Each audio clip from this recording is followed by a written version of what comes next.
Hello, everyone. This is Renault, and we're going to go ahead and get started on Midnight Mystery number 2 out of 4, published by Alterna. And once again, we've got a little bit of fake news here. This cover is not really what happens in the book, except maybe this. Spoiler alert. But otherwise, this is more to be eye-catching, and sometimes that's what a cover does. So there's a quick recap on this book of what happened last time. It's good to help get people caught up. As you recall, everyone was captured, and so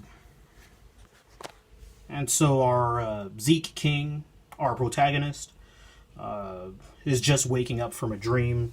This dream is all mysterious. I don't personally think this mysterious dream situation adds anything, but I wanted to just come to this page just to... Into the Woods has a little book card stock thing here. Use that to save my pages, but I just want to zoom in on this. It doesn't have the greatest focus, but I just want to say, come on, y'all. Could have put a little bit more effort to making sure that that's a circle. Anyway, so we're in the process of Conrad here was going to have his soul, or his father's soul, transferred into his body, and can't let that happen. Skip a couple of pages. Blake Northcott, I've sung her praises already. Another bookmark. So we go into the history of how the skull, how he was able to save his life after dying. Hint, it's witchcraft.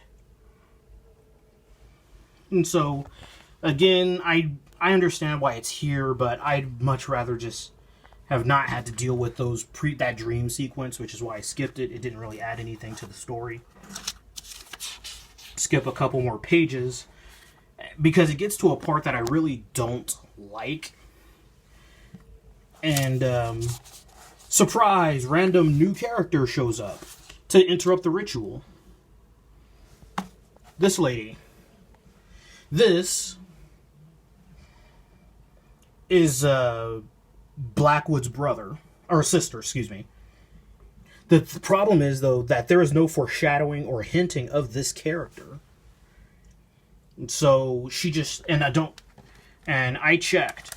This is from issue 1, when they're interviewing all the people. She's not here. They could have foreshadowed by having her here. This was when Zeke King was looking for clues and interviewing people.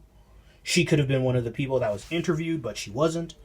So she just kind of shows up, and I don't really like that. And on the previous page, it's Blackwood trying to convince Conrad to give up his soul, but he gives up his soul by acknowledging Blackwood as his father. And so, if he does that, then he loses his soul, and Conrad will lose control of his body. But anyway, the sister, who shows up at random, just kind of interrupts everything and prevents it from happening. So I'm going to skip a couple more pages. She shows up, by the way, because she was just following Zeke King. Again, there's no foreshadowing of that. They could have had her, make a blurb about how very interesting, or something, but they didn't. And so she's just there. And again, that's bad storytelling to me. Let's skip a couple more pages. Hold on. So naturally, it turns out that she wasn't close with her brother, yada yada. It's not really that important, but yeah, it's just her whole appearance kind of just ruins the flow of the story and how she was introduced. I don't like it at all. It just doesn't help. So it basically, as her brother became Count Karloff. Now the brother Blackwood, he was adopted, as a reminder, Roland Blackwood, but he was never happy with the situation. She became a business mogul. He became a TV figure. He became distant from the family. But she kept tabs on him. But if she kept tabs on him, then why wasn't she more informed? So again, her entire appearance is kind of wonky. Skip a couple more pages. My Bigfoot Bill bookmark. I need more bookmarks so I can burn this one. Anyway, and there's also another narrative problem here. So she's talking about how she's not going to let this situation happen. But the butler, Jasper, is going to ensure that the ritual continues. Jasper shoots her. And then she falls bloody. And the book catches fire. Eventually the fire spreads. Jasper loses his mind. This was a situation where the butler was almost in love with the master. But I think this sequence here is not very good. And what I mean is that he should be shooting her, and she should be shown falling into the circle and dropping the book, instead of, oh my. Like, she doesn't even say anything like, oh, or anything, you know? Unless she's dead. I don't know. Is she dead? But then if she's dead, I would appreciate her eyes should be wide open. Because if you look at her eyes here and here, they're kind of the same. Like you know, if her eyes were wide open with like some X's, you know, because that kind of indicates when someone's dead. But again, so that's could have used some work. Again, and it's also a matter of conveyance. And there's another situation here too.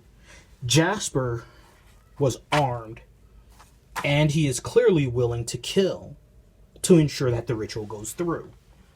So, why didn't he kill Zeke King, then kill her? No, seriously. Why didn't he just kill Zeke King while he was incapacitated and then kill her? I mean, there's no indication that he was going to use Jasper for anything. Not Jasper, I'm sorry, Zeke King. There's no indication he was going to use Zeke King for anything. So why didn't he just kill Zeke?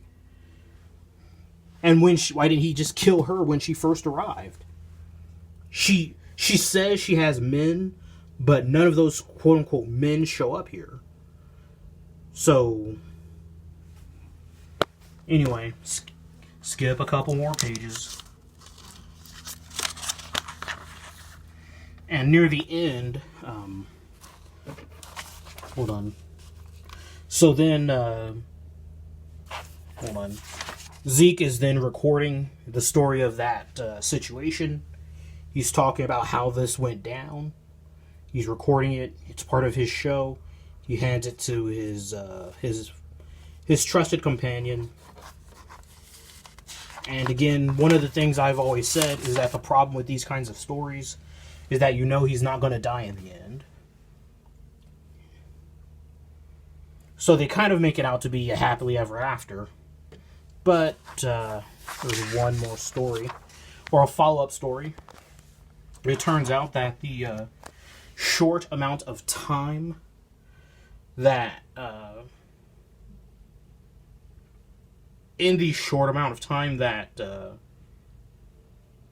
the son was in contact with Roland Blackwood, he was able to transfer part of his psychic consciousness into him. But again, the transfer only works if the son acknowledges the father. If the son is like, hey, screw you, I don't need you. And throughout most of this, he says, I don't need you. I'm afraid. Or not I'm afraid. He's like, I don't need you. I've been fine on my own. So, as part of the ritual, it should have just failed right away. So that's kind of iffy. But eventually, because he eventually like just changes his tune, and he starts accepting Roland Blackwood as his father, and that's why, even though the ritual is not completed, it still works enough for him to take control of the body temporarily. And I do want to switch to one last thing.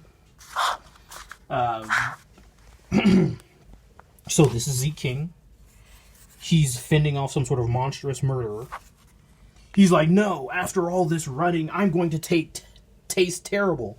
Don't eat me, Kenny the Cannibal. Rawr! Try this instead. Delicious creepy cakes. Oh, yeah. So again, that's actually a tribute to the fruit pies from the 50s and 60s. Or was it? No, wasn't it in the 80s?